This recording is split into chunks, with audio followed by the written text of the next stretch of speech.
5,000 years of history, and no matter who has tried to kill us, we survive and we thrive.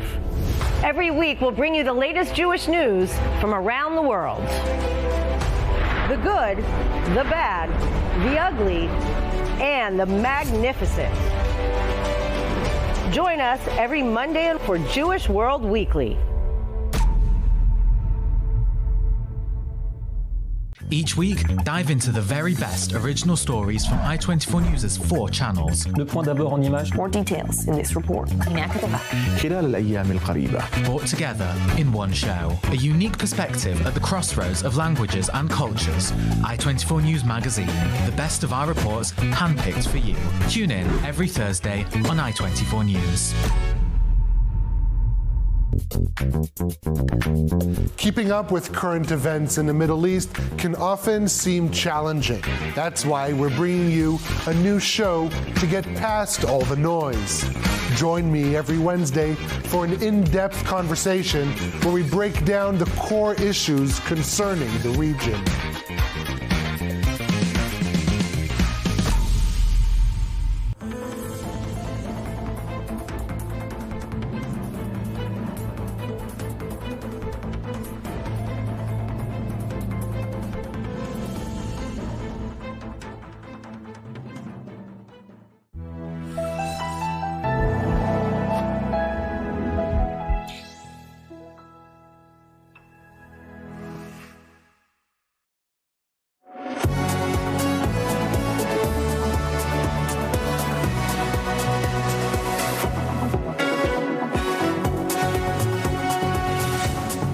This is i24NEWS Breaking News Edition. I'm Panisa Levine, live in Tel Aviv. Thank you very much for joining us. The stage is set for a new era in global diplomacy, the historic signing of President Donald Trump's Board of Peace initiative. It's all happening on the sidelines of the World Economic Forum in Switzerland. And shortly, we will take you live to Davos to hear from the chair of the Board of Peace, President Donald Trump. He'll be joined at the signing of the charter by U.S. envoy Jared Kushner, of course, his son-in-law, and by Nikolai Mladenov, the High Representative for Gaza on the Board of Peace, U.S. Secretary of State Marco Rubio, and Special Envoy Steve Witkoff, all of whom have, of course, played a major role in getting to this moment. But before we go to Davos, let's go first to Washington. We're joined live by our senior U.S. correspondent, Mike Wagenheim. He's at the State Department in D.C. Good to see you, Mike. What a moment for Donald Trump setting this bold initiative in motion, the Board of Peace. He says it will solidify peace in the Middle East through this new approach to resolving global conflict. Many world leaders have already agreed to join. Some are more controversial inclusions than others. Bring us up to speed. Who's in, who's out, and who's not so sure? Well, if there's one thing we've learned, and there are many things we learned about Donald Trump, but one of the things we've learned about him is his approach to diplomacy is you've got to talk to everybody. And we asked a U.S. official about some of the more controversial members, as you mentioned, of the Board of Peace. Vladimir Putin was asked to join, though he didn't give a response yet to our knowledge. Lukashenko from Belarus asked to join. He's in, obviously, cahoots with Putin and is sanctioned by many entities himself. Other countries hostile to Israel asked to join. We asked the U.S. official, how does this all work out? How are some of America's adversaries joining this effort? And the response we got from that official is, listen, you've got to have a wide range of views. You include as many people as you can. And if other leaders who may be adversarial, hostile, whatever you want to term it, feel they can be a part of something peaceful, well, all the better. Maybe if you include them, maybe they can come along in other areas as well. So that's some of the thinking behind inviting basically everybody across the board, from Putin to the Pope and everybody in between, to try to figure out how to move forward with peace in the Middle East. And of course, Mike, this is being touted by many as a possible challenge or rival to the United Nations, as this Council of World Leaders oversees political and security frameworks tied to Gaza's future, but also possibly other global conflicts. What kind of response has there been out of the UN to this formation of this board of peace? Well, sort of a hostile one, a bit passive-aggressive. UN Secretary General Antonio Guterres tweeting out yesterday said the UN Charter, by the way, didn't make any explicit mention of Trump or the Board of Peace, but everybody understands what he's talking about. He wrote, the UN Charter is the foundation of international relations, the bedrock of peace, questionable, sustainable development, and human rights. He said when leaders run roughshod over international law, picking and choosing which rules to follow, they are undermining global order and setting a perilous precedent. He went on to write that when a handful of individuals can bend global narratives, sway elections, or dictate the terms of public debate, we are facing inequality and the corruption of institutions and our shared values. So much to unpack with that particular statement, but we're going to leave it for now. Thank you so much, correspondent Mike Wagenheim, live at the State Department in D.C., and it's very early where you are, so thank you very much, Mike Wagenheim. And now, for more insights, it's a pleasure to welcome to studio Senior Middle East Correspondent Ariel Osaran and journalist Neri Zilber, advisor to the Israel Policy Forum and host of the Israel Policy Podcast. Gentlemen, thank you so much. A momentous time indeed. Reshaping diplomacy. Neri, your thoughts to start. Well, it's an important day, clearly, and we should be clear about what's happening and what's not happening. What is happening is Trump is going to unveil his Board of Peace, and unlike the chyron on the screen right now for our viewers, it's not clear to me that it will just be the Board of Peace for Gaza. There's a wider aperture, there's a wider ambition, as Mike mentioned, perhaps a rival to the UN, perhaps not, but a Board of Peace that will tackle other conflicts around the world remains to be seen. But I do hope that the prism today and in the coming days of this new board, of this new international organization, will be focused on Gaza. Gaza is the immediate concern. It's the prime impetus for why this board was created, along with the other executive boards that stem from this broader Board of Peace of these world leaders that will actually tackle the reality on the ground in Gaza after 2.5 years of war. Which is something I want to unpack with you, Ariel, as the senior Middle East correspondent. If you break down, and it is confusing and it is complicated when you look at the breakdown of the Board of Peace, the Gaza executive, the technocrats who are going to be running day-to-day Gaza. It's a lot to unpack. It's a lot to understand. Help break down what it actually looks like in reality. All right. So this breakdown is based on the very vague and limited White House announcement. I hope that following President Trump's remarks, we will be wiser as to the true composition and the responsibilities of this Board of Peace, as well as the Gaza Executive Board. There's also the founding Executive Board that is not really connected to Gaza, but there's an overlap of people. For example, Marco Rubio, Tony Blair, they're in both bodies. And ultimately, the Board of Peace is this kind of large symbolic body that is a group of world leaders. So far, we have roughly 25 leaders, about half of them from Arab countries, who have confirmed their participation, none of whom have publicly announced whether they will be paying that $1 billion to receive a permanent membership in this Board of Peace. But this is going to be the symbolic body, not the hands-on kind of force that is going to oversee the day-to-day in the Gaza Strip. That is going to be the Gaza Executive Board that already has 11 members. For example, Turkish Foreign Minister Hakan Fidan. We have a member of the Emirati cabinet, also a Qatari official, as well as an Israeli billionaire. No member, no official from the Israeli government. And this Gaza Executive Board is going to oversee the Palestinian Technocratic Committee that is going to run the day-to-day of operations inside the Gaza Strip. But another function that this Gaza Executive Board is going to have, it is going to, at least under the High Representative for Gaza, it's going to be Nikolai Mladenov. He was the UN Special Envoy to the UN. He was also the Bulgarian Defense Minister in the past. He is going to be responsible for the International Stabilization Force. This is some sort of a peacekeeping force, not going to be responsible for maintaining law and order inside the Gaza Strip. That is a task that is going to be given to between 10 and 15,000 Palestinian Authority police officers who have been trained in Egypt and in Jordan. And so if anyone had any reservations of the Palestinian Authority returning to the Gaza Strip, they are returning in full force. That needs to be stated very clearly here, even though the Committee of Technocrats is not directly affiliated to the Palestinian Authority. It is clear to all, especially to Palestinian officials who are speaking, it is going to be operating under the auspices of the Palestinian Authority. But the big question, who is going to disarm Hamas? This is a task that was supposed to be given to the ISF. It is not going to be carried out by the ISF. In fact, on this issue,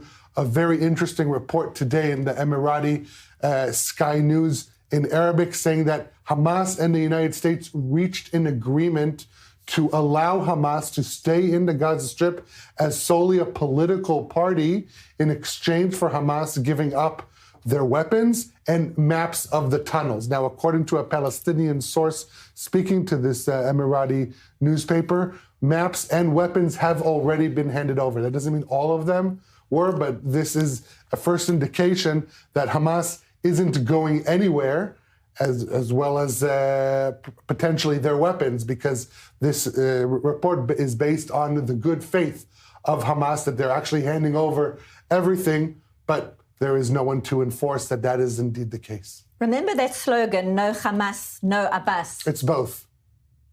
Both are staying in the Gaza Strip in one capacity or another. Obviously, Abbas, Palestinian Authority, is going to receive more official public foothold inside the Gaza Strip. But if this reporting is true, Hamas isn't going anywhere as a political force. Whether they will maintain some sort of military operation, clandestine, under the table, trying to serve as an opposition to the PA that is returning to the Gaza Strip, that still remains to be seen. But the PA is returning to the Gaza Strip, and Hamas isn't going anywhere. Stay with us, because we're going to unpack more on exactly that very shortly. But right now, I want to bring in Nadav Tamir, the former Israeli diplomat in the U.S. and former diplomatic advisor for Israeli President Shimon Peres, and a member of the board at Mitvim. Thank you so much for joining us. An historic day. Wheels are being set in motion for this board of peace. I'd like to pose a question to you raised by my panel here. Who is going to disarm Hamas? Well, the process of disarming Hamas is not going to be overnight. We have to remember it's a long process. In Ireland, Northern Ireland, it took 7 years, the decommissioning of the IRA. So I think that this is a good start, and I'm separating between the technocratic Palestinian government and the Palestinian Authority security forces, including the executive body headed by Meladenov, which are good in order to make sure that we could move ahead and get Hamas out of control in Gaza, to the Board of Peace, which is supposed to change completely the new world order after the world wars, which I think is pretty bad for Israel and bad for any liberal democracy. So talking about that Board of Peace, some divisions already emerging, obviously, given that its ambit or its ambitions have already expanded beyond Gaza. Some Western European countries don't want to join, others aren't sure yet, and a host of Muslim countries are on board. What is your sense? What do you make of that?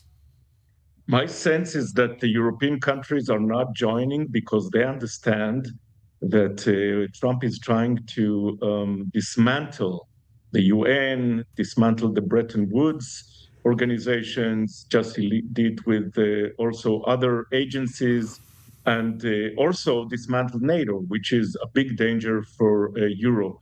From an Israeli perspective, I think that the special relations we had with the US were based on those common values of liberal democracies.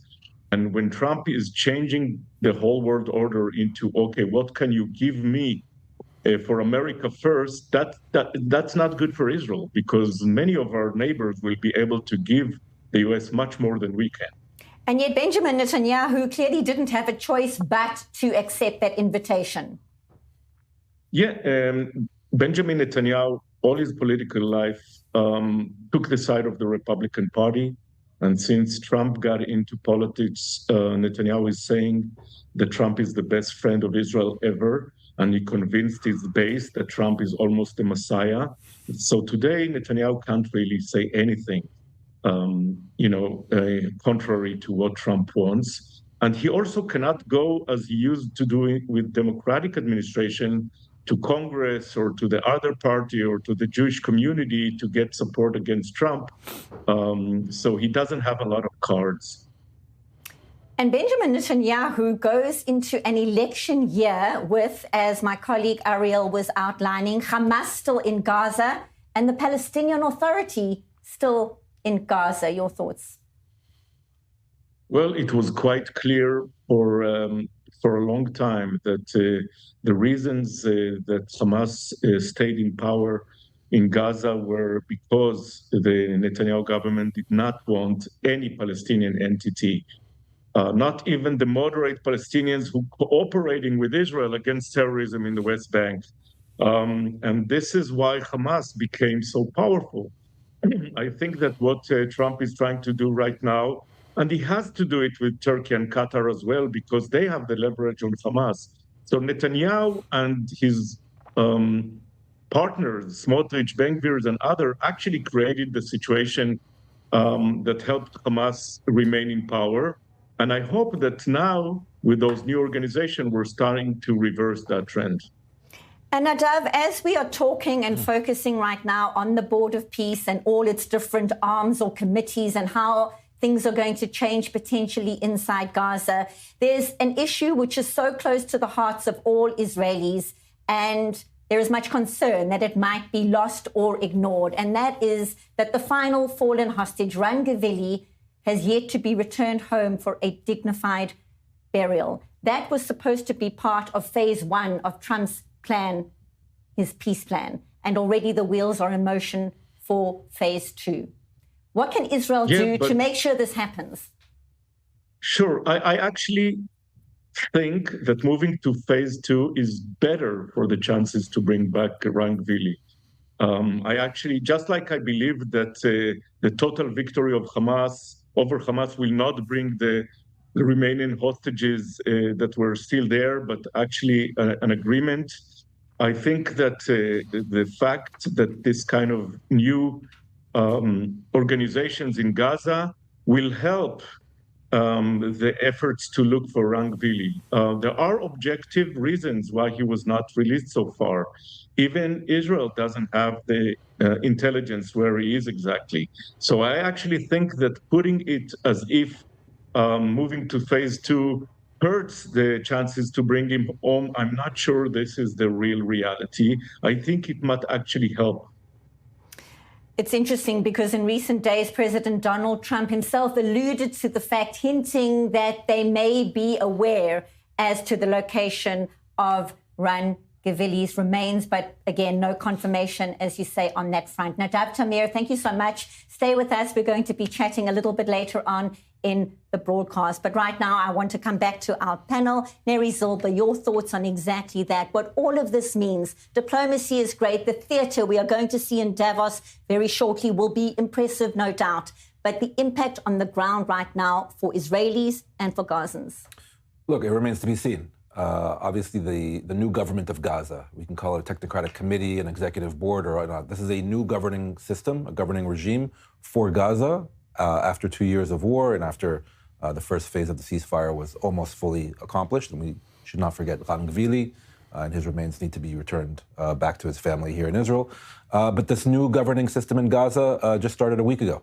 So the proof is in the pudding. The idea from people that I've spoken to that are in the room, so to speak, the idea is to do a few things all at once in the beginning to show the people in Gaza that this new technocratic committee, this new government for Gaza, can deliver. So you are likely going to see increased aid and foodstuffs and other goods being allowed into Gaza in the coming weeks. You're going to see the reopening of the Rafah border crossing between the Gaza Strip and Egypt, which has been closed now for many months, a year or two. That's part of, by the way, that's part of the first phase of the ceasefire agreement. Israel has not yet agreed. I feel like we're going to see that in the coming weeks. And a few other quick wins, as they call it, to show that this technocratic committee can deliver. And at a certain point, we expect this new government for Gaza, made up of Palestinian technocrats, to actually return to Gaza, to sit there for, I don't know if indefinitely, but to actually go in to show and exhibit their presence. And as was discussed here earlier, the real question, the real sticking point, obviously reconstruction and increased supplies and all of that after 2 years of war.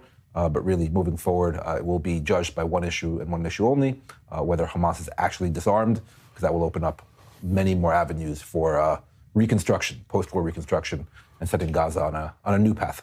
Talk to us about the vetting process for the members of this Palestinian technocrat government. So it was long and tortuous negotiations. It took weeks, really, negotiations in Cairo.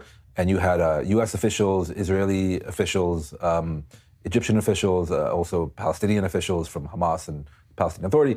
All of them were involved trying to vet a list of acceptable candidates that all parties could live with.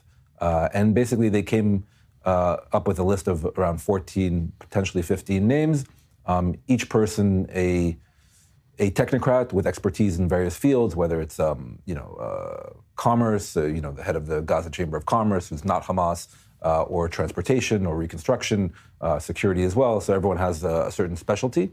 But really, as Ariel mentioned, while they may not officially be members of the Palestinian Authority, they are, shall we say, close to the Palestinian Authority. So the head of the Technocratic Committee, Ali Shat, he was a former deputy transportation minister in the Palestinian Authority. He's very close to the ruling Fatah party that controls the Palestinian Authority. So officially, U.S. and Israeli officials can get up and say, well, the Palestinian Authority is not back running the Gaza Strip. In reality, as Ariel mentioned, they're very close to the PA, but shall we say, not Hamas, which I think is the most important thing. Much mention has been made of the clarity that will hopefully unfold when we do hear from President Donald Trump when he speaks in Davos very shortly. But what is known so far about the funding for this government, this process, this reconstruction? What is known about the money coming in to make it all happen? Well, there's, the construct of the Board of Peace, where the funding, the mechanisms, that is less clear. But what is clear is that, at least before this Board of Peace even came to life, you had Gulf countries, Saudi Arabia, Qatar, who said they are willing to invest in the reconstruction of the Gaza Strip, provided that Hamas is disarmed. This is the official Arab position, a very refreshing position, I must add, kind of deviating from the 2002 Arab Initiative, which did not include such clear kind of discourse on the need for Hamas to be disarmed. They said that once it is clear, actually very similar to Lebanon, that once the outlawed or illegal terror organization is no longer in power and is disarmed, they will be happy to finance the reconstruction. They do not want to do that as long as Hamas is still in power, because they see a scenario, very likely one, that Israel will go after Hamas once again down the line, and then all their funding, all the money that they poured into the Gaza Strip will be for naught, and it will all be destroyed, all the buildings and everything that was reconstructed. And so once they see that Hamas is moved away from the scene and is no longer a real military threat, then they will dig into their pockets in the vision of rehabilitation rather than reconstruction. This is from people in the Gulf that I've been talking to. This is the new kind of paradigm that they're trying to instill in the Middle East.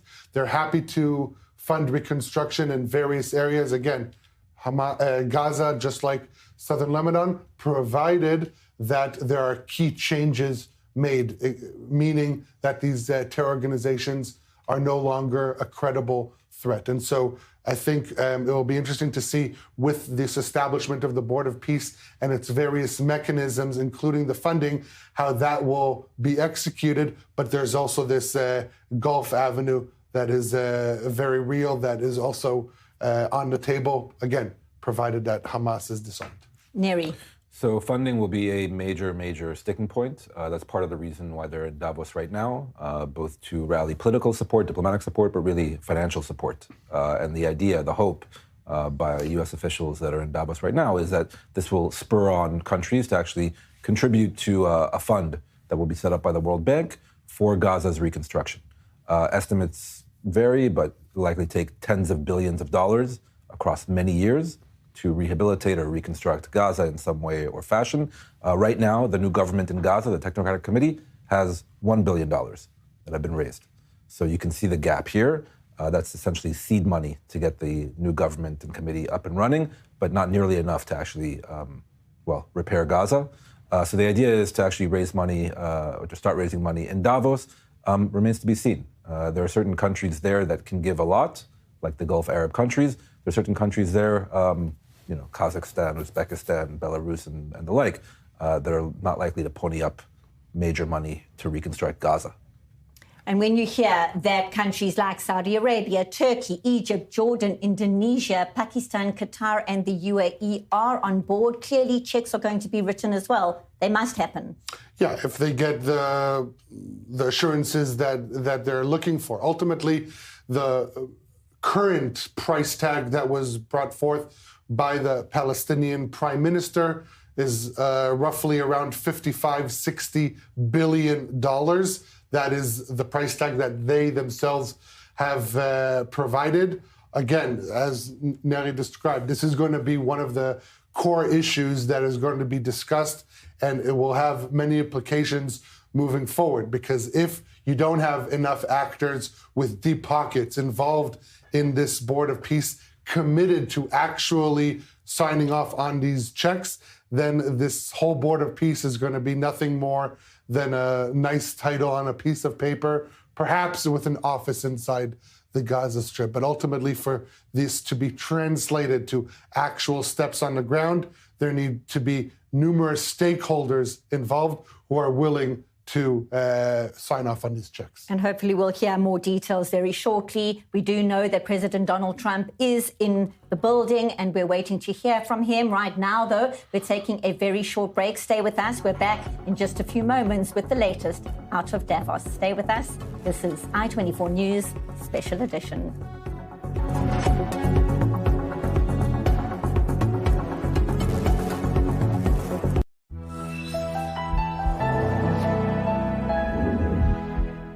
Each week, dive into the very best original stories from i24NEWS' 4 channels. Le point d'abord en images. More details in this report. خلال الأيام القريبة. Brought together in one show. A unique perspective at the crossroads of languages and cultures. i24NEWS magazine. The best of our reports handpicked for you. Tune in every Thursday on i24NEWS. 5,000 years of history, and no matter who has tried to kill us, we survive and we thrive. Every week, we'll bring you the latest Jewish news from around the world. The good, the bad, the ugly, and the magnificent. Join us every Monday for Jewish World Weekly. How do you get your news? How do you know what sources to trust? And to paint a clear picture of the entire story, you need a breakdown of the constant stream of events, top stories, expert analysts, and the best journalists bringing you real voices on the ground. We're breaking it all down on The Rundown. Get the facts, stay informed, and be a voice of reason for the Middle East. The 7th of October set in motion a chain of events. Today, Israel's enemies are severely weakened, but not defeated, and the balance of power is shifting.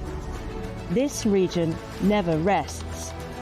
And for its own survival, Israel needs to keep its finger on the pulse. If you want to better understand, if you want to hear voices you won't hear elsewhere, then tune in daily to Middle East Now on i24NEWS. wherever you are. Access our programmes, reports, in-depth discussions and expert analysis anytime, anywhere, right from your phone. All the content from the i24News website, the latest articles, exclusive interviews, VOD and live broadcasts is now just a tap away on the i24News app. So what are you waiting for? Download the i24News app today.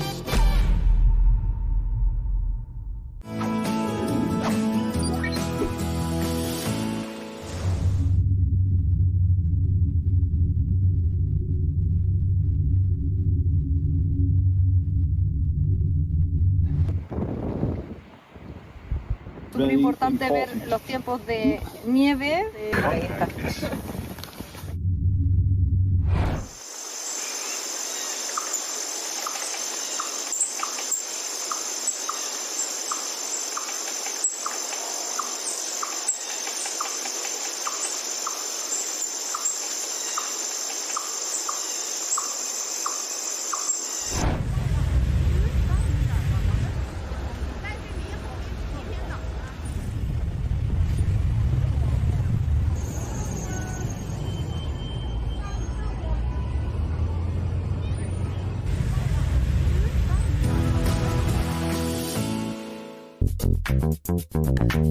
Keeping up with current events in the Middle East can often seem challenging. That's why we're bringing you a new show to get past all the noise. Join me every Wednesday for an in-depth conversation where we break down the core issues concerning the region.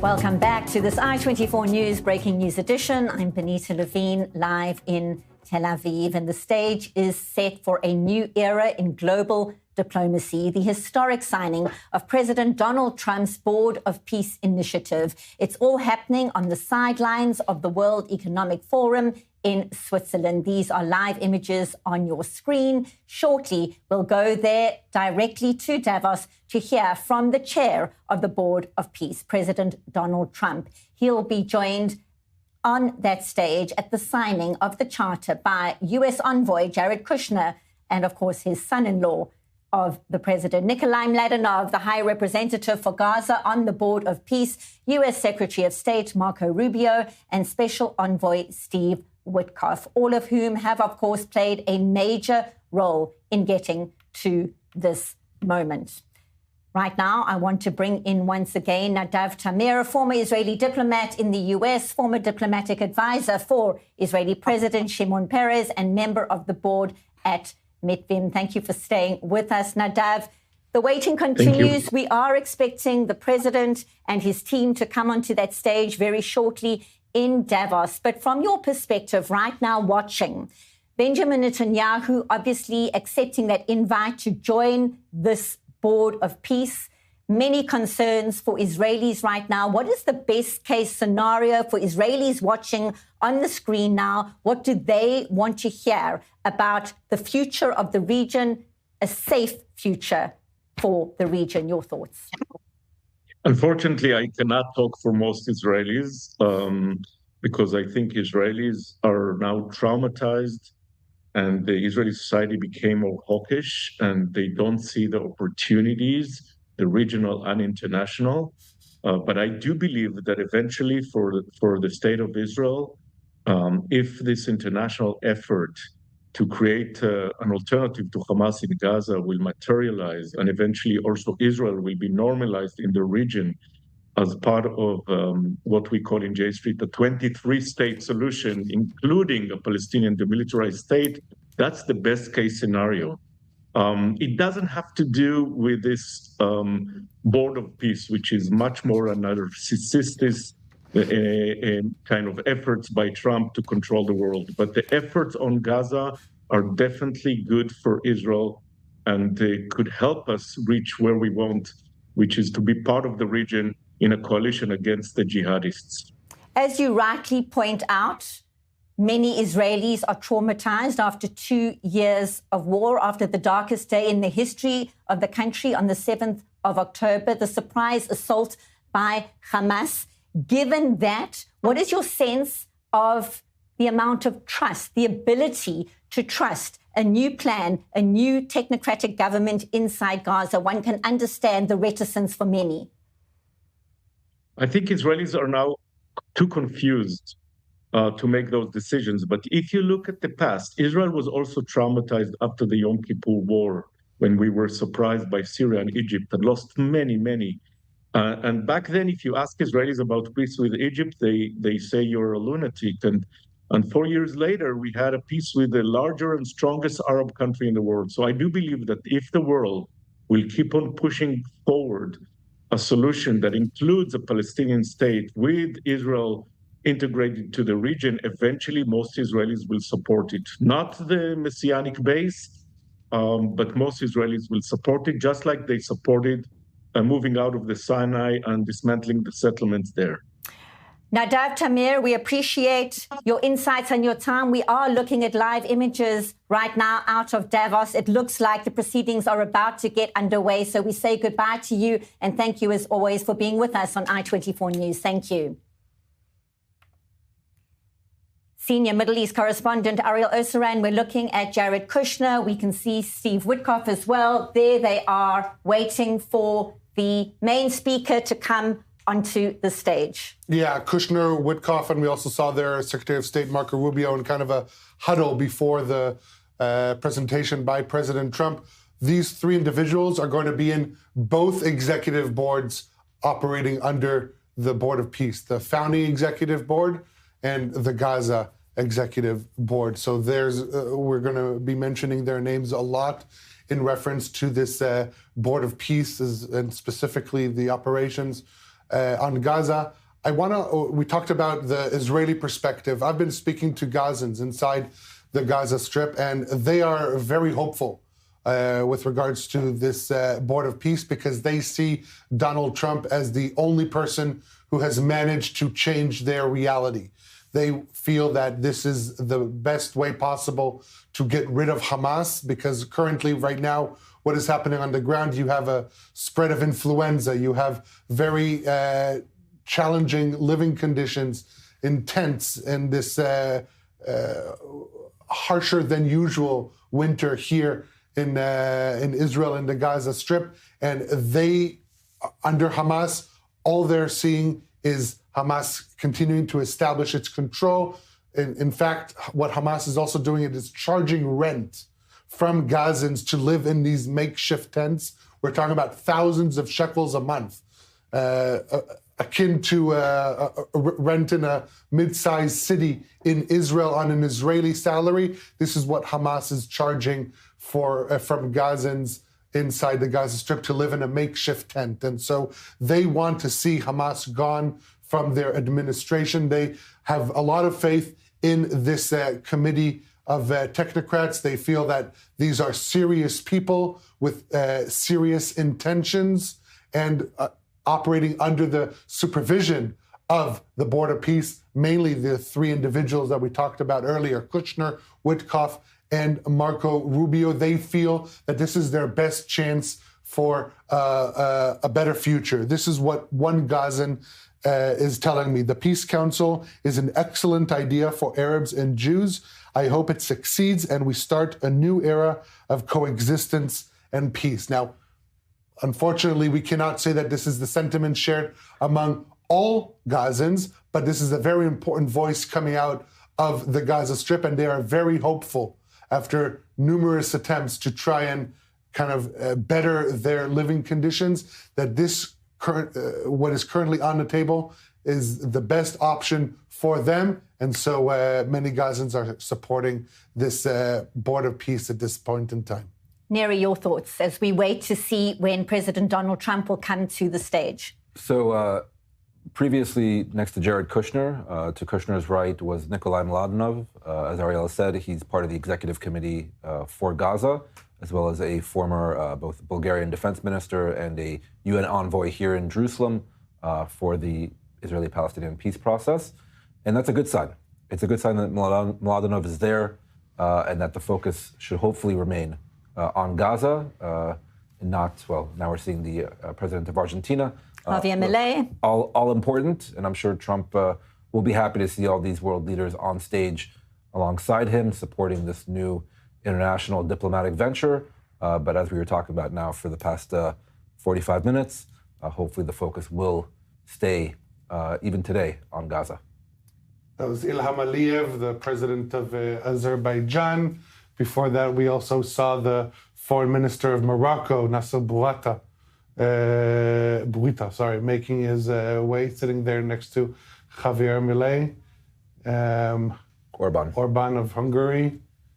So these are the leaders of the countries or representatives of the countries who have agreed to participate. Obviously, the leader of Indonesia, very interesting character, especially since the unbelievable headlines that he made in the UN General Assembly, calling for recognizing Israel, for peace with Israel, normalizing relations. That's Ayman Safadi, the foreign minister of Jordan. And worth noting, of course, that we do know that the Israeli President Isaac Herzog is in Davos, but obviously not attending here right now. Right, because the representation from Israel hasn't yet been set. I think that's the Prime Minister of the President of Kosovo, who yesterday announced the participation in the Board of Peace. So really, we're seeing here representation of leaders who have agreed. This is the leader of Pakistan right now taking the stage.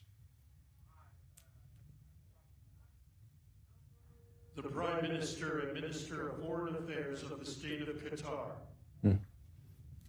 Yeah, very key figure, Mohammed Al-Thani. Foreign Affairs of the Kingdom of Saudi the Arabia. main, one of the key mediators in the Gaza deal.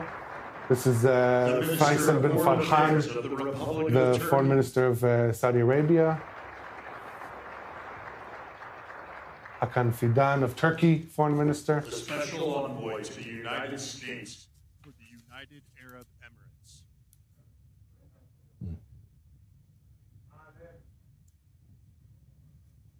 The President of the Republic of Uzbekistan.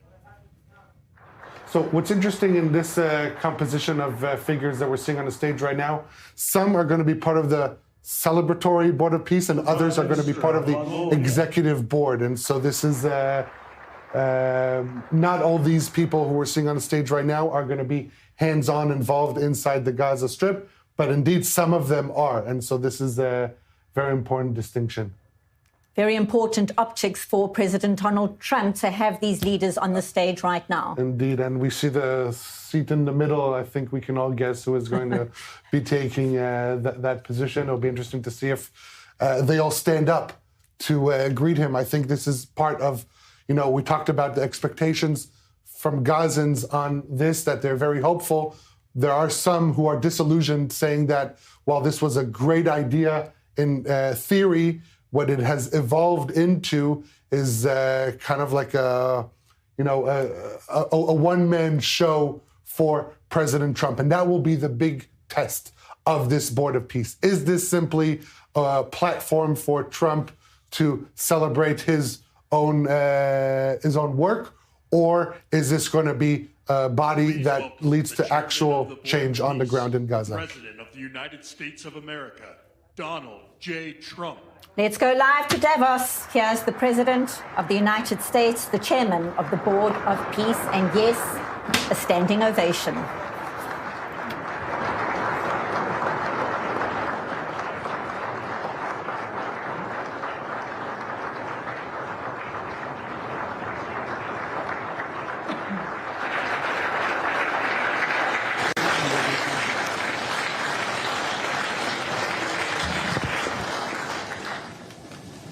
This is a very exciting day, long in the making, and many countries have just received their notice, and everybody wants to be a part of it, and we'll work with many others, including the United Nations.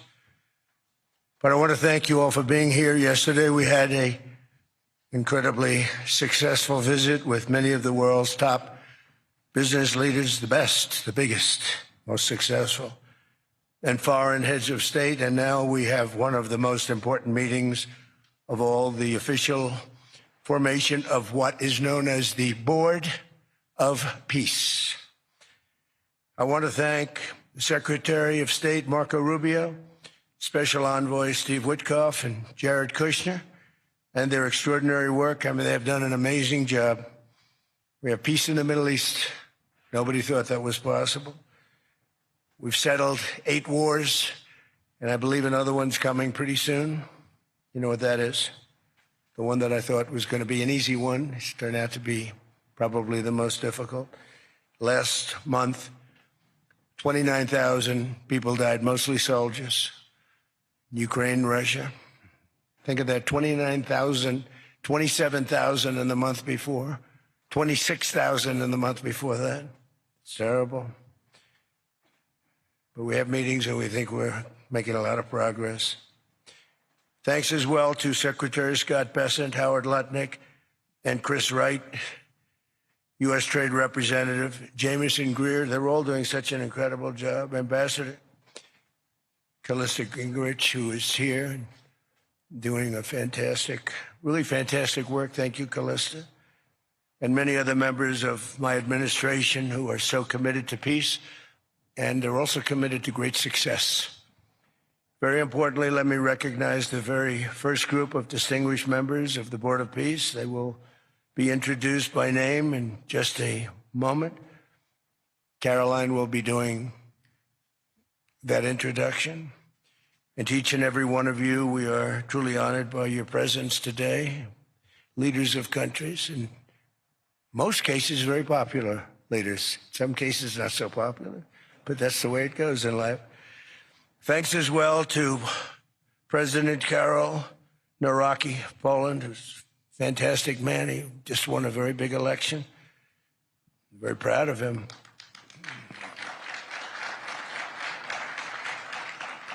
Amazing. Amazing. Along with former Prime Minister of the United Kingdom, Tony Blair. Thank you, Tony, for being here. We appreciate it. And members of the Board of Peace Executive Board, great group. This week marks the 1-year anniversary of my second inauguration as president. No administration in history has achieved such a sweeping turnaround in 12 months' time at home and abroad. We have a tremendous mandate. We won the popular vote by millions. We won every swing state to 7. They were saying, can he win all 7? Is it possible? Because it's not done. And we won all 7. We have a great mandate back at home. As I said yesterday, the U.S. economy is booming with virtually no inflation. It was 1.2% for the last 3 months. And we inherited the worst inflation in the history of our country. And we have economic growth now of 5.4%, looks like. And I think that number can double and triple if we do the right things. And if we change thinking so that if you announce good numbers, the markets go up, instead of if you announce good numbers, the market goes down because everybody tries to kill it by lowering or raising interest rates, depending on the situation. When America booms, the entire world booms. And we have secured commitments for over $18 trillion in new investment coming into our country, which is a record by many times over, not just by a little bit, by many times. There's no country ever in history that's gotten anywhere near that number. Slashed our trade deficit by 77%. This is in 1 year. Yesterday was 1 year. And signed historic trade deals with nations from all over the globe. Today, the world is richer, safer, and much more peaceful than it was just 1 year ago. We put out all those fires. A lot of people didn't know, including me, that some of those wars were going on. And some of them were going on for, in one case, 32 years, in another case, 35 years, and another one, 37 years. We were very happy to stop the war that had started with India and Pakistan, 2 nuclear nations. And I was very honored when the Prime Minister of Pakistan said President Trump saved 10 and maybe 20 million lives by getting that stopped just before bad things were going to happen. As president, I ended those 8 wars in 9 months, including Cambodia and Thailand. And by the way, many of the leaders are here. Kosovo and Serbia, the Democratic Republic of the Congo and Rwanda, Pakistan and India, Israel and Iran, Egypt and Ethiopia. We're working on that right now. I met yesterday with a very good general and a very good leader of Egypt. We're working on a dam that was built, which precludes the Nile River from getting water. It's a little tough situation, but we'll get that settled. I really had it just about settled in my first term, and then we had a rigged election. Took me out of commission for a little while, but here I am back. We'll get it settled. But it's a pretty tough situation. A dam was built and the water doesn't come down to the Nile. When I think of Egypt, I think of the Nile, but I think of the Nile with water in it. Armenia and Azerbaijan, a lot of these leaders have become my friends. They become my friends. They're here. And of course, the war in Gaza, which is really coming to an end. We have little fires that we'll put out, but they're little. They were giant, massive fires, and now they're down to little fires, so we can put them out very easily. We have 59 countries that are involved in peace in the Middle East. Many of them not in the Middle East. They're near the Middle East, but they're not in the Middle East. And many have said that if Hamas doesn't do what they promised they would do, and I think they probably will, but they were born with rifles in their hands. Literally born. The first day they had a rifle put into their hands, but they have to give up their weapons. And if they don't do that, it's going to be the end of them. But many countries have told me we want to go in and do it. And they really aren't countries that you traditionally think of as being involved in that. But that's the fire. Hezbollah in Lebanon, we have to do something about that. But these are, I call them remnants. They're small remnants compared to what it was before. It was massive, large, powerful countries fighting each other.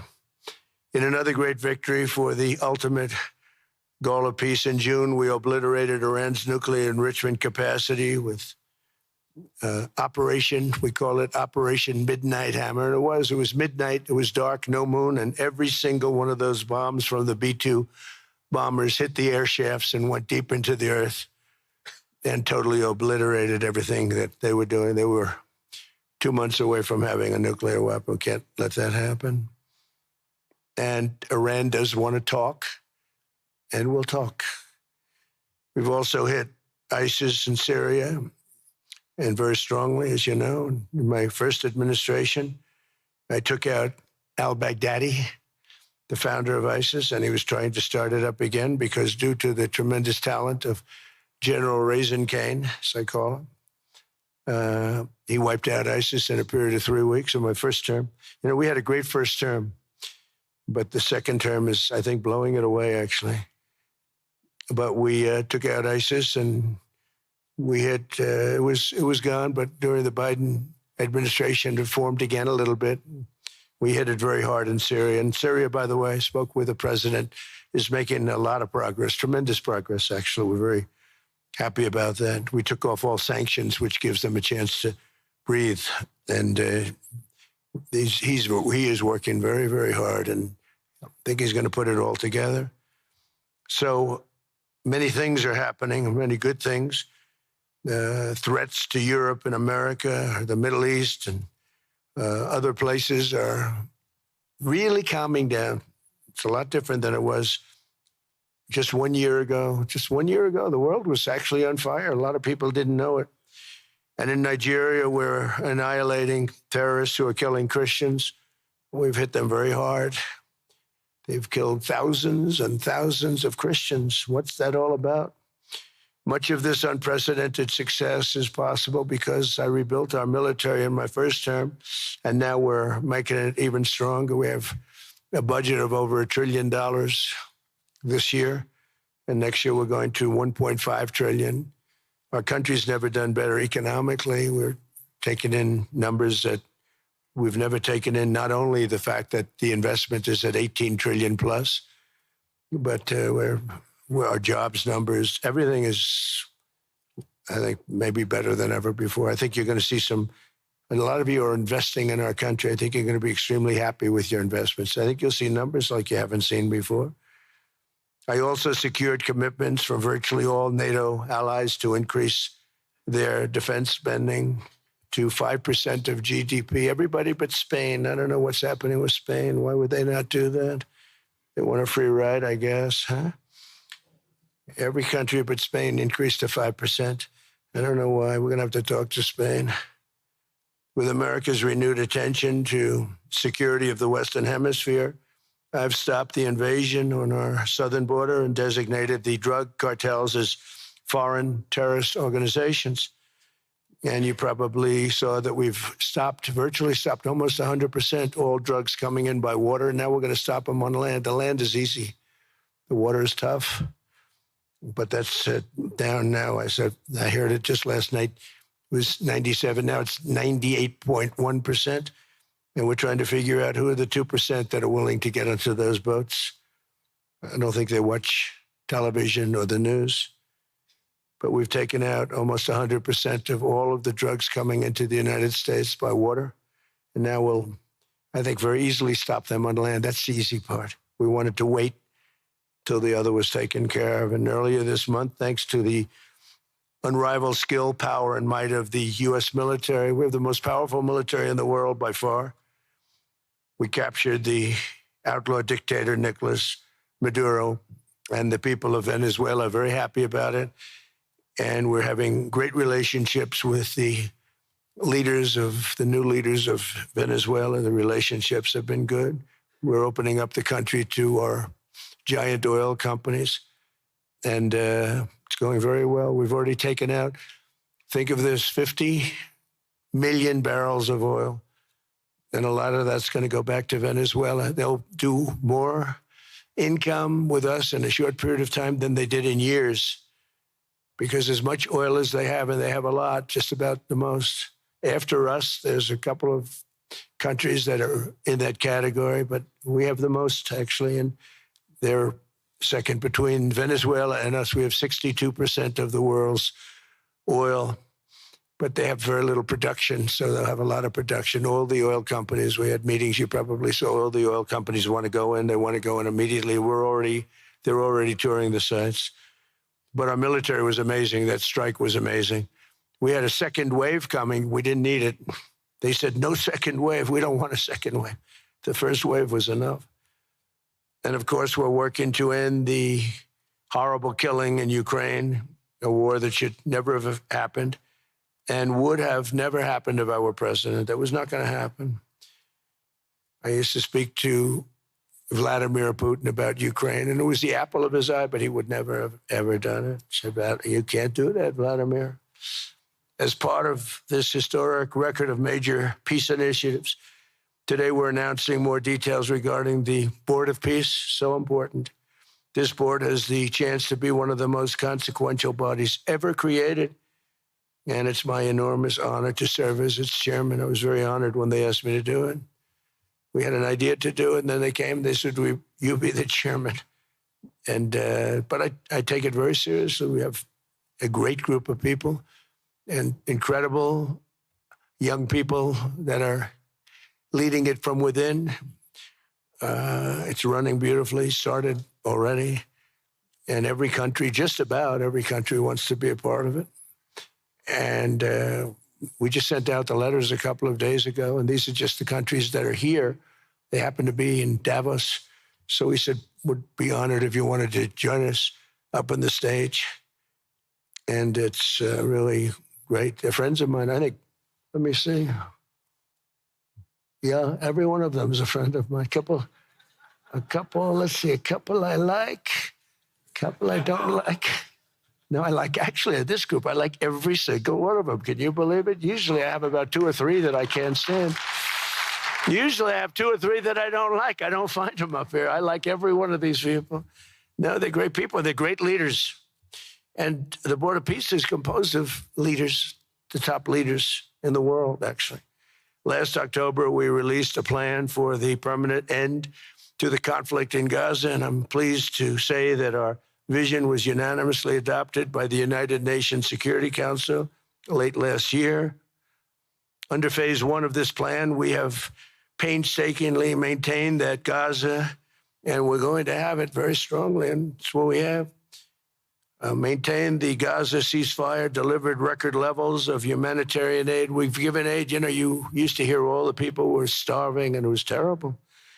Now you don't hear that anymore. We've delivered record levels of humanitarian aid. I want to thank the United States, but I want to thank some of the countries that are sitting right up here, because they've sent great aid, aid also in the form of money, where we go out and purchase food, and you don't hear those stories anymore with people starving.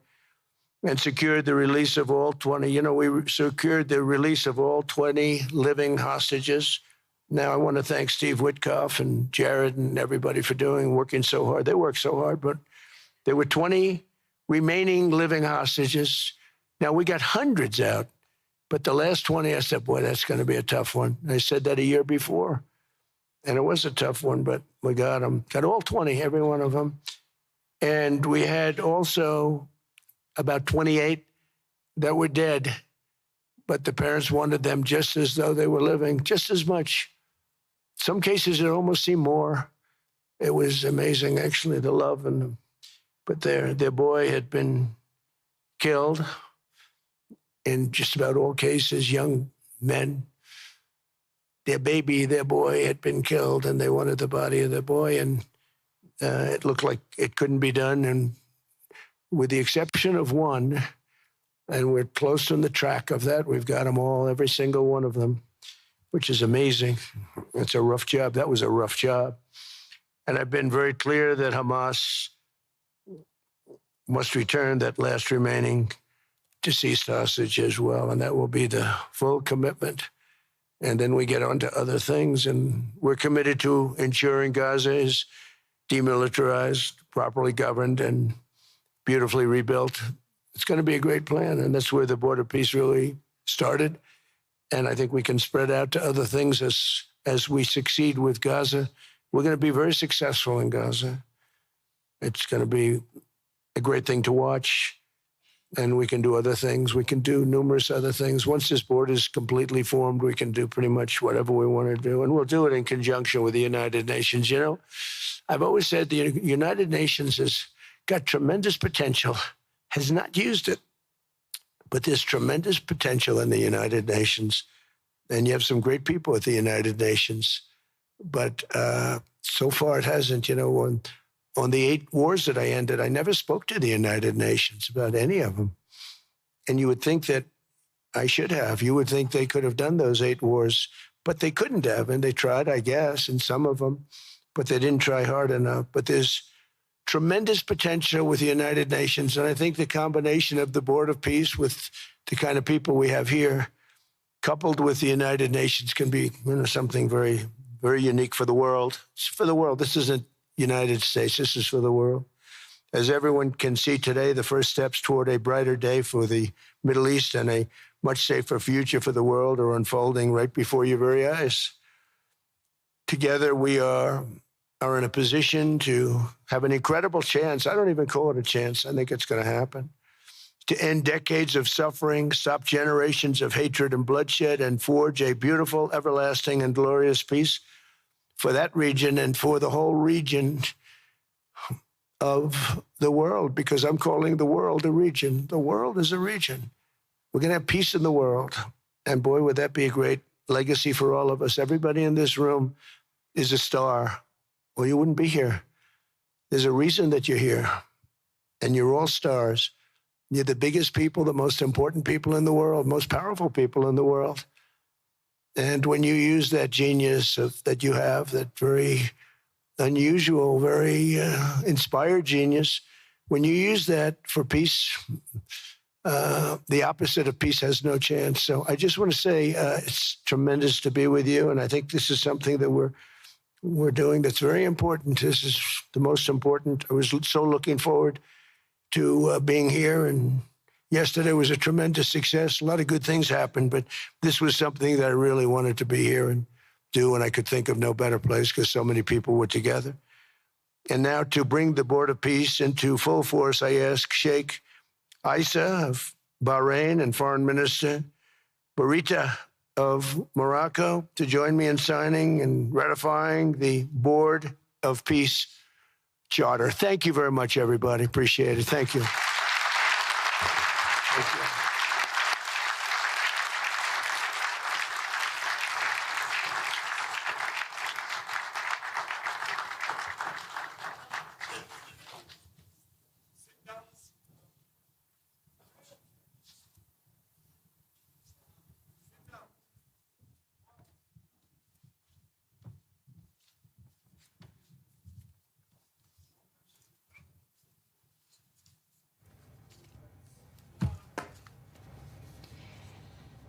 Did he talk about Iran?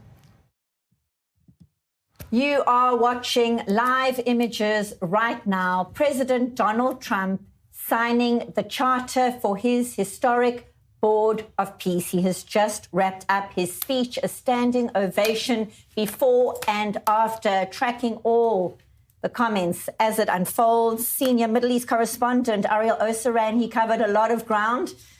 Your takeaways? He did. The main takeaway showing his signature to everyone. I think we all know his signature by heart.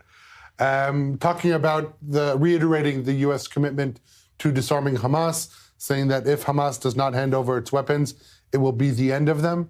Also talking about Iran, saying that Iran wants to talk, so we, as in the United States, will talk, which is different than from what he said just the other day, saying that there is no path of communication. So he's making the rounds. Everyone is signing with him. I think these are, the main takeaways. He also said that the Board of Peace for Gaza already started working. That was very interesting, basically indicating that the reality on the ground is already being shaped by this Gaza Executive Board and a committee of technocrats. So the fact that they've already got the ball moving shows that we are in fact, phase 2 of the Gaza ceasefire agreement. It's not when will it start. We're in it. That is a fact once the Board of Peace has begun working inside the Gaza Strip. Other than that, also talked about Syria, saying that he removed the sanctions to give him a chance to breathe, hoping that the situation there will stabilize amidst the rapid advancement of the Syrian government forces and the growing tensions with the Kurdish-led Syrian Democratic Forces, who have been edged out and, in fact, have relinquished control over 3 camps, prisons, we can say, holding tens of thousands of ISIS fighters. Didn't really get into the details of that, but giving a broad overview, once again, reiterating the United States' commitment to the Gaza Strip. And this commitment is being translated right now to actual active diplomacy in the form of these signatures. You're watching live images on your screen. Caroline Leavitt, the White House press secretary, calling up the respective world leaders to come and sign the charter. Certainly a happy-looking Donald Trump there, very pleased with what is unfolding on that stage. Your takeaways, Neri Zilber? He's very pleased. Remarkable scenes, right? The U.S. president, as powerful as the U.S. president always is, essentially, getting this group of people to actually sign up to this new organization. He ribbed them a little bit, said that, he kind of likes them overall. Likes most of them, more yes. Than he thought. But it's very clear that they're there because they want to remain in Trump's good graces. I think that's the primary motivation. I don't know how many of them believe that the Board of Peace will bring peace all over the world to these various conflicts, like President Trump said. But I was actually pleasantly surprised by 2 things. Number one, the not so negative words directed at the UN, that he will work with the UN in conjunction with the UN. He said that before, but this was very explicit, very clear. So I think that's a good sign and will maybe assuage certain concerns in Europe and other places. And the second thing, a big takeaway, also positive, the fact that he really, in his own mind, wants to focus on Gaza. So he said the Board of Peace will spread out to other things as we succeed in Gaza. So I think that's also critical, especially coming from Trump himself, that Gaza first, that the Board of Peace will direct its focus and its attention, ideally its resources and political support, to make Gaza a success, transitioning, as Ariel said, now into the second stage, and not go and try to do too much and take their eye off the ball and go in other conflict zones in other areas around the world. Really, the post-war transition in Gaza will rise and fall on one thing and one thing only. That is the focus of that man and his administration on what happens inside the Gaza Strip. And he made it abundantly clear what would happen if Hamas didn't give up its weapons. And obviously, as we spoke about earlier on in this broadcast, that is something that many across the region are waiting to actually see come to fruition. It was interesting to me, Ariel, the fact that broadly speaking, he sees that there is peace in the Middle East, except for a few little fires that need to be put out. I think many in the region might see those as escalating blazes, depending on your vantage point. Yeah, these little fires can be described as the homeostasis of the Middle East, a constant, configuration of various crises and conflicts. Ultimately, the main focus is on Gaza here, but he mentioned Syria, he mentioned Iran. These are not such little fires if you ask the people on the ground, or in fact, there are fires as part of these various conflicts that are erupting right now in these areas.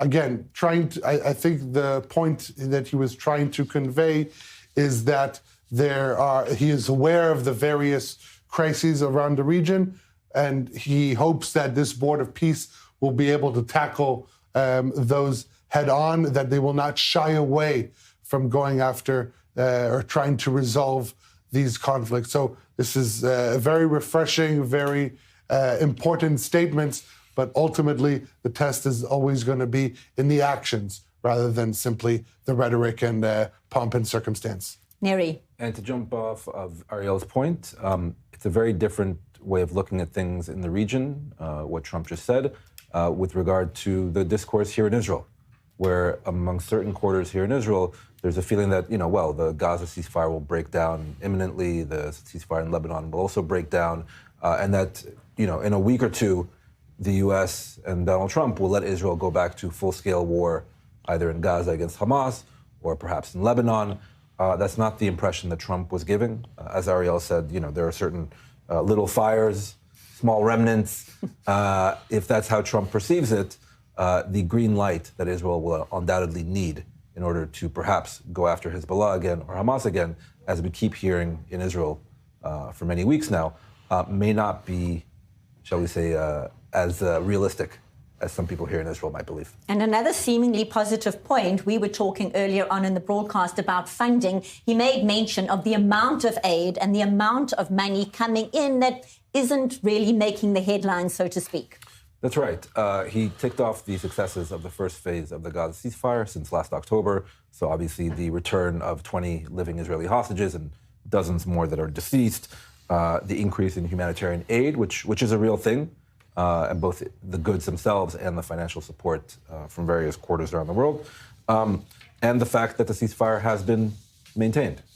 So again, objectively, that's all true. It's all true. The diplomatic lift and the security lift on the ground in Gaza, as well as, by the way, the financial lift, will be much heavier as we now enter and begin phase 2 of the ceasefire. But to Trump's credit, many people didn't think that it would be possible to even get a ceasefire last fall. Many people were skeptical it would hold. Overall, aside from those small fires inside the Gaza Strip and elsewhere, it has held.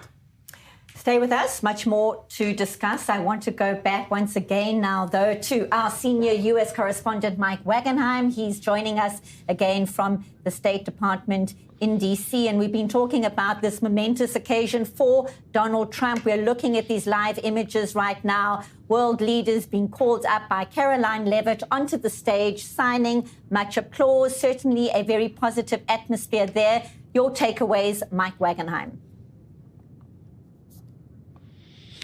You know, a lot of it was, what we expect out of a Trump speech, a lot of self-patting on the back. However, I think it was quite notable, and our studio panel mentioned it, the fact that he said we're going to work in conjunction with the United Nations. Why is that big? Well, it's because there are countries right now that are sincerely, but also some insincerely, using the notion that the United Nations is being pushed to the side, that Trump is trying to create an alternative to the United Nations as a reason or as an excuse not to participate in this particular endeavor. We've heard it publicly. We've also heard it privately from some diplomats saying, hey, we don't want to be a part of something that's going to try to overtake or push aside the UN. I think that sending that clear message that this Board of Peace and that the U.S. will be working in conjunction with the UN on the Gaza issue and on any other, I guess, Board of Peace issue is very, very notable, and it takes away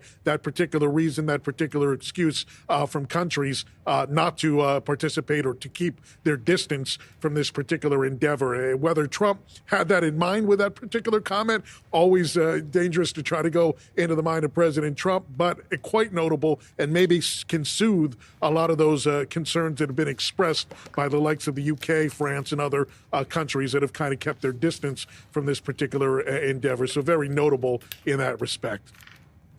Mike Wackenham, we're going to leave it there for now. Thank you so much, because Marco Rubio is speaking live at Davos. Let's take a listen to the Secretary of State. In the interest of peace, always putting the American people and our national security first, but understanding that in the world that we share with so many others, peace is paramount to all of us. We are here today because of President Trump's vision. If we go back just a few months ago, people thought what was happening in Gaza was impossible to solve. 28 hostages that were dead, others that were still living, all these hostages that were being held. No one thought that that would ever come to a resolution without more fighting and more bloodshed along the way. In fact, frankly, many thought it was intractable. And sadly, many of the institutions that have served us well, in many cases for the last 70 years, were unable to do anything about it. But President Trump had the vision and the courage to dream the impossible, to believe that it was doable, and to pursue it with all of his heart. And he was in that capacity assisted by an extraordinary team. And I think both Jared and Steve deserve a tremendous amount of credit, Jared Kushner and Steve Woodcock, for all the work they put in. And all of our partners here today. And now we have this Board of Peace, who I believe's possibilities are endless. Obviously, with a focus first and foremost on making sure that this peace deal in Gaza becomes enduring. And I know this president has it as his highest priority, and will give it everything he has to make sure that this is successful. I also want to acknowledge the extraordinary leaders that are here today. This is not just a Board of Peace, this is a Board of Action. Just like President Trump is a president of action. A lot of times people like to give speeches. I've been to many of these forums, and they're not useless, and they're not, they have utility in many cases. But oftentimes in international affairs, we often find ourselves at events where people are reading these scripted statements, these strongly worded letters that they put out, but no action, nothing happens. This is a group of leaders that are about action. And the President of the United States is a president of action, of getting things done. And today is the beginning of that, of a new era and a new stage that we think is so important as a model to the rest of the world of what is possible. And clearly the focus is right now on Gaza and making sure that the plan that's about to be presented to you here today, this vision for the future of Gaza, this vision for the future of the region, is not just possible and promising. It is our destiny if we put the time and the effort that it requires, as I know this board will do. But I also think it will serve as an example of what's possible in other parts of the world. Without losing focus on what's before us now, this is what's possible for other places and other conflicts that seem impossible to solve right now. So I want to, on behalf of the United States, on behalf of the team that worked so hard on this, thank every single one of the leaders that are here today and all of the countries that have committed to joining, and many others who are going to join. Others either are not in town today or they have to go through some procedure internally in their own country because of constitutional limitations, but others will join. Many want to be a part of this effort because it is going to be a successful effort. And you see it reflected here today among countries of different backgrounds from different parts of the world, majority Christian, some, majority Muslim, others, who've come together. In fact, former adversaries who have joined here as part of this Board of Peace. And all was possible, and I want to acknowledge this again, because of the vision and the drive of the President of the United States. So thank you all for joining us here today. We appreciate it very much.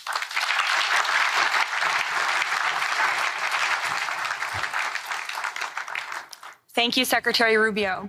Please, if you could now turn your attention to the screens for a video message from the head of the National Committee for the Administration. U.S. Secretary of State Marco Rubio there addressing the world leaders and the delegates there in Davos, and again praising the Board of Peace, calling it a board of action, certainly very upbeat, very positive, a very, very galvanizing message, Neri.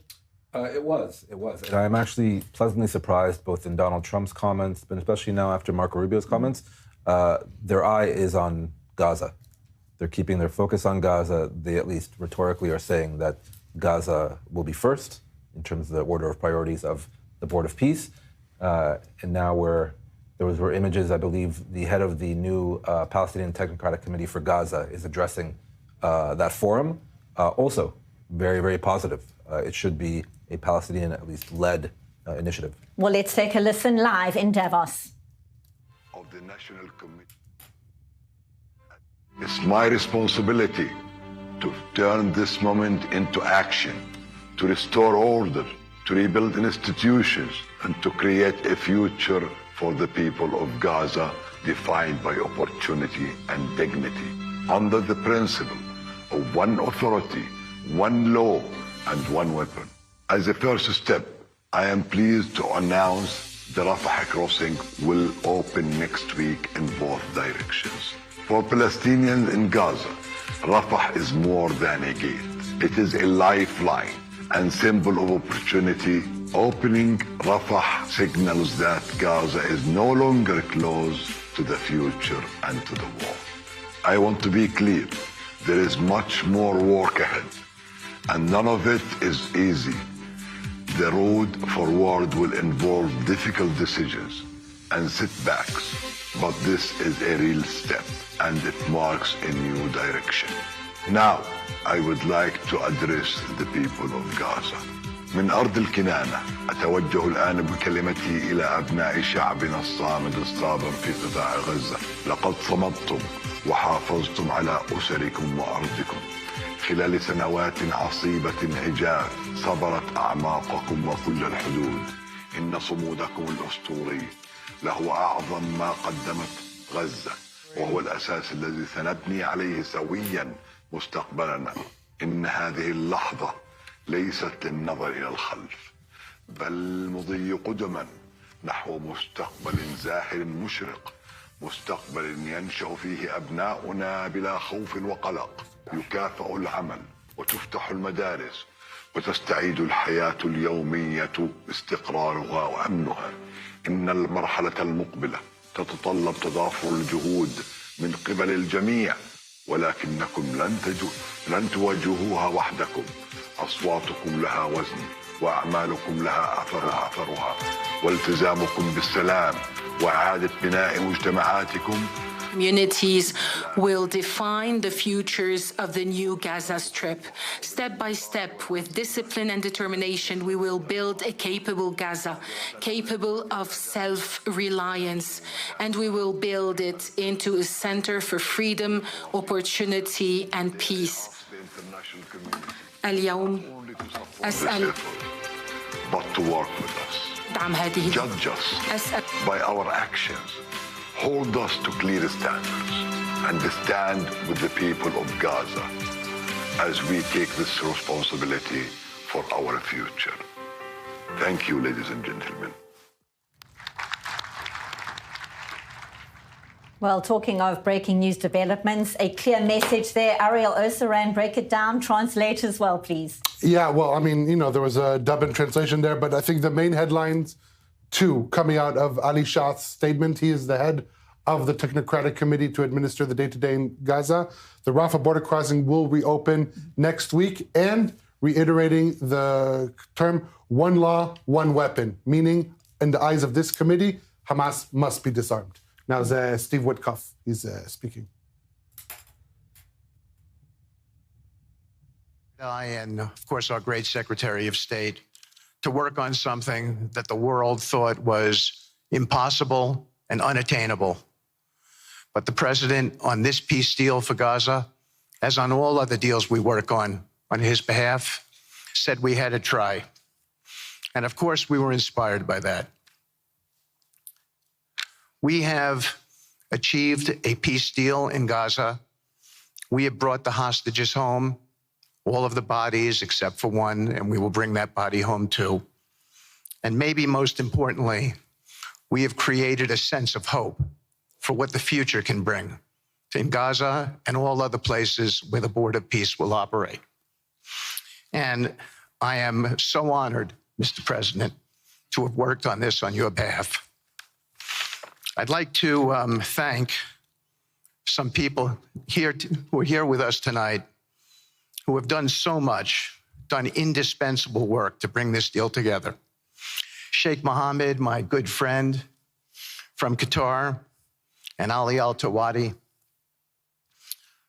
Hakan, Fidan, and Ibrahim, General Hassan, and Foreign Minister Badr Abdulati, and of course, President Sisi, and Prime Minister Netanyahu, former Special Envoy Ron Dermer, and Michael Eisenberg for all that they did. I would also like to thank our core working group and members of the Board of Peace who have been working nonstop on behalf of this incredible, noble effort, around the clock for months on end, sacrificing time with their families and their own personal lives because they believe in the mission and the vision that the President has set out for us. I'd also like to thank, those people include Tony Blair, Yakir Gabay, Josh Grunbaum, Aryeh Lightstone, Laron Tonkman, Admiral Cooper, General Frank, and I probably have forgotten some along the way. And then perhaps most importantly, I want to thank our administration. We have an incredible team. It's amazing to work for this administration. I think you see the results that we get on behalf of the President because he inspires us so much. So I'd like to thank the Vice President of the United States, J.D. Vance, for all of his help and guidance.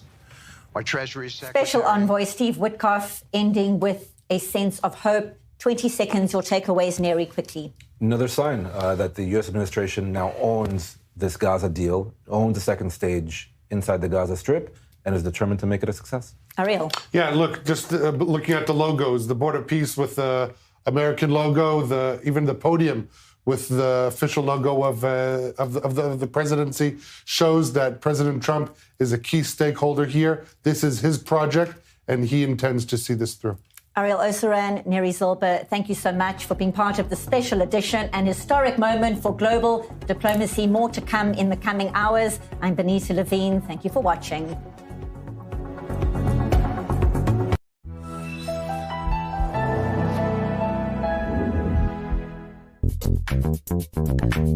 Keeping up with current events in the Middle East can often seem challenging. That's why we're bringing you a new show to get past all the noise. Join me every Wednesday for an in-depth conversation where we break down the core issues concerning the region.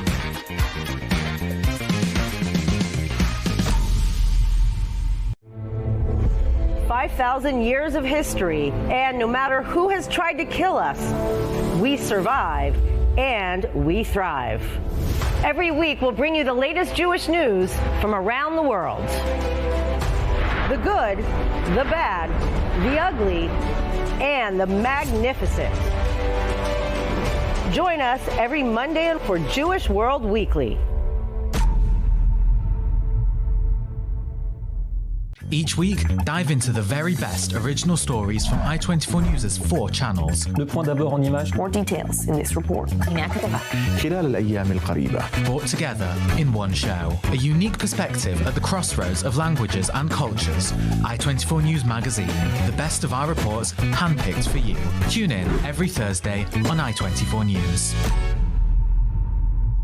Every week, we take you on a journey to meet the people shaping tomorrow, right here at the heart of Startup Nation. Health, culture, mobility, agriculture. Innovation isn't just a buzzword here. Innovation is everywhere. Join us every week to go behind the scenes of innovation made here in Israel. Every Tuesday on i24NEWS. How do you get your news? How do you know what sources to trust?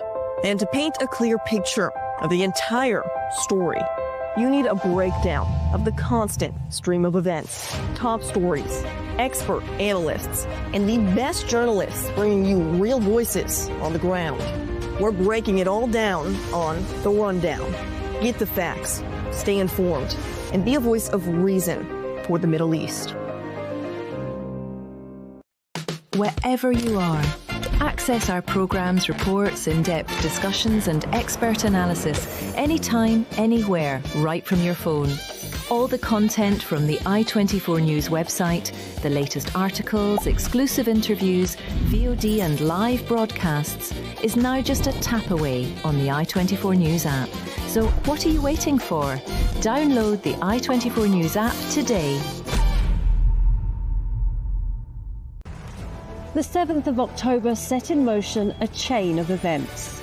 Today, Israel's enemies are severely weakened, but not defeated, and the balance of power is shifting. This region never rests. And for its own survival, Israel needs to keep its finger on the pulse. If you want to better understand, if you want to hear voices you won't hear elsewhere, then tune in daily to Middle East Now on i24NEWS.